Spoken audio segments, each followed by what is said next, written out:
Mapagpalang araw po mga Kalenggap, kamusta po kayong lahat? Update muna tayo sa tatlong magkakapatid na binyansagang zombies ng kanilang mga kapitbahay.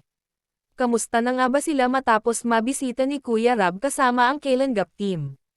Muli ngang kinamusta at sinuprisa ni Kuya Rab ang tatlong magkakapatid na Chris, Bea at Melissa ngunit wala umano sa bahay nila ang kanilang ina. Nasa kabundukan daw ito at naghahanap buhay ayon sa isa sa magkakapatid na Maria.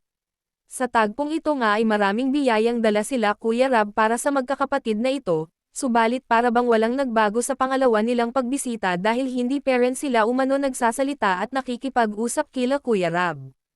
Dahil dito ay para bang nahihirapan si Kuya Rab na suyuan at kausapin ang magkakapatid dahil umano sa sobrang mahiyain ng mga ito, kaya naman hindi naiwasan ni Kuya Rab na pagsabihan at payuhan ang nanay ng magkakapatid, dahil parang kinokonsent na lang din ng nanay kung ano man ngayon ang asal at pag-uugali ng kanyang mga anak na hindi marunong makisalamuha sa mga tao.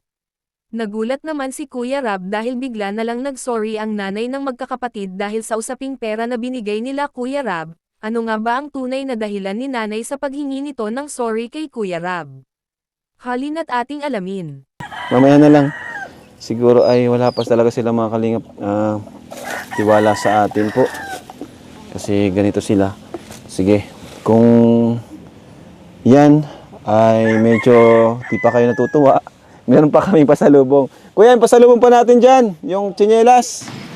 Yung mga dala natin, bibigyan natin dito lahat sa kanila. Para may mga ano silang tsinelas. Ito, madami to. Di lang to tsinelas. Ito yung mga kalingap. May dala tayong mga tsinelas, timba, no? Ayan, ang dami po. Tsinelas, timba, may baso, may plato. Ayan. Kutsara. Ay, yan, kutsara, baso. So, ito mo tsinelas kay papa mo. Ito, may malaki. No? Okay? Tapos, may unan din tayo. Nasa unan, kuya. Kunin mo. Yup. Ayan. Ayan, may unan tayo dito. Marami tayong unan, guys, para sa kanila. Ano pa? Ayan, banig. Tapos ito pa. May banig tayo. Pandoble to para hindi naman malamig sa likod, no? Pang ilalim ng sa foam. Okay naman yung dala namin. So, ayun nga mga kalingap. Di pa rin po tayo kinakausap. Siguro ay hintayin na lang po natin dumating po yung magulang nila. Huwag kayong mahiya sa amin. Ano? Siguro alam ko naman na di kayo natatakot. Alam ko naman na masaya din kayo na nandito kami. Siguro ay di nyo lang ma-express masyado. Di pa kayo sanay na may ibang tao dito. Pero andito kami para tumulong sa inyo sa abot ng aming makakaya. Dito kami para tulungan kayo makapag-aral.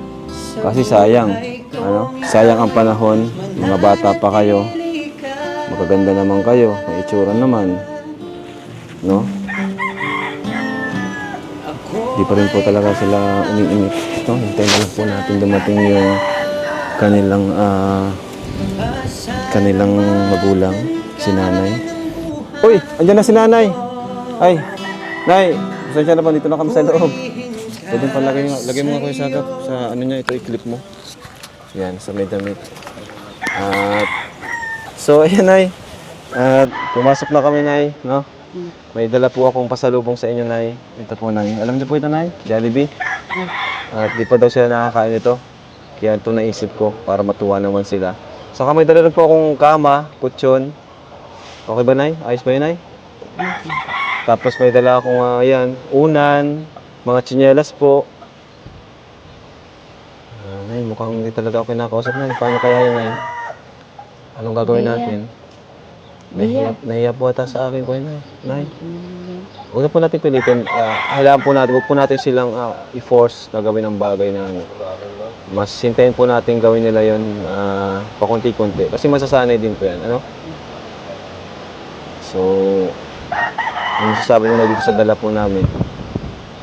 Papasalamat po ako sa inyo, lalo-lalo na sa Panginoon at sa nagdala nito dito. Salamat sa inyong lahat. Nagtulong sa amin. Kaya nga pala, sorry nung nung tinanong mo ako nung nung Alin po? pera. Sorry nung, kasi mali yung ano ko ay, mali yung ano ko sa iyo noon. Alin po? Alin ang mali? Yung nagtanong ko sa akin, Na? na kung tama na yung pera. Mm. Sorry noon. Bakit? Yata, salita ko. Di naman wala naman ako nakita mali doon. Ano po ginawa niyo pala dun sa pera na Nagano kayo? Nagbili ako ng karne para naman meron silang pag-ulam. Tapos isda. Yung iba na, andyan. Di ko naman kinikibo. Nung pag-alis ko na ano ginawa ng mga bata? Masaya ba sila o? Masaya. Nagtatawa na dyan sa loob. Sabi nga namin mag-asawa, pag may tao, hindi kayo na-emik. Pag walang tao, saka naman kayo na-emik. Nagtatawa na nga namin sila. Anong sabi nila tungkol sa akin? Nay. Hindi ko alam. Ha? Nakilala ba nila ako? Tandaan ba ako? Pangalan ko? Oo naman. Anong sabi? Sabi nila, ngayon ka lang daw nakita. Ah! Uy, bira. Ngayon lang ako pupunta dito eh. Sa bagay, di niyo pa pala ako napapanood, no? Hindi pa. Ayan po. So, ito na dala ko. Pag alis namin, kainin nila to ano? Kakalipod pati. Sobrang kang mahiyain. Pero ano naman po na, no?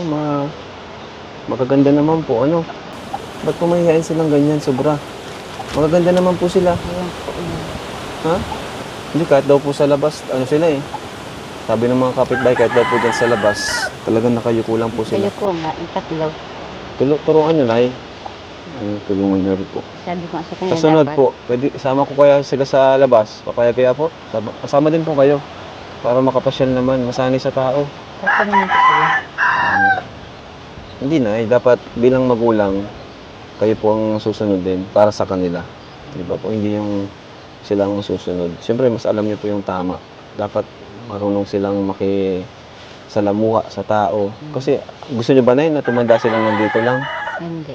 Ay, Ano po bang pangarap niyo para sa kanila? pangarap namin sa kanila mag-aral. O, ano Tapos pa? yung makatulong sa magulang. Yun. Ano pa na, makapagtapos, makapagtrabaho. Ngayon, paano sila makapagtrabaho kung di po sila papasok, di sila mag-aaral, di ba? Yun yung dapat gawin natin sa kanila.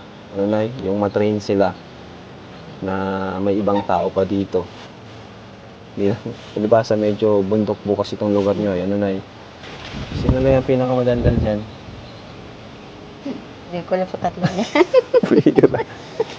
Sino talaga na yung pinakatahimik talaga? Sino? Yung isa si Bea.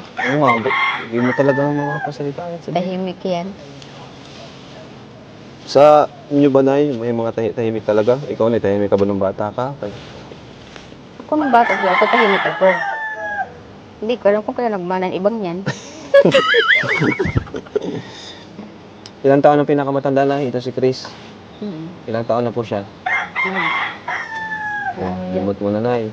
Birthday nyo, Nay. Hindi nga niya alam birthday niya. May mga pangapapeles po ba kayo? Birth certificate? Mayroon. Alam mo birthday mo, Chris? Alam mo birthday mo? Sabi ko hindi po. Ikaw, alam mo birthday mo? Wala. Ang bihira, di nila alam mo ang birthday nila. Ako po, dapat na sa sunod na i-ready mo yung papers nila para makita namin kung kailan ang birthday nila. Ano? Patingin po kami. Marunong po sila magsulat. Marunong. Marunong kayo magsulat? Yan hindi marunong. Magbasa, marunong. Yung dalawa marunong magbasa. Pero nagtigil sila, ano? Nagtigil sila. Ano kaya ito? Nang inaano sila sa school. Binubuli.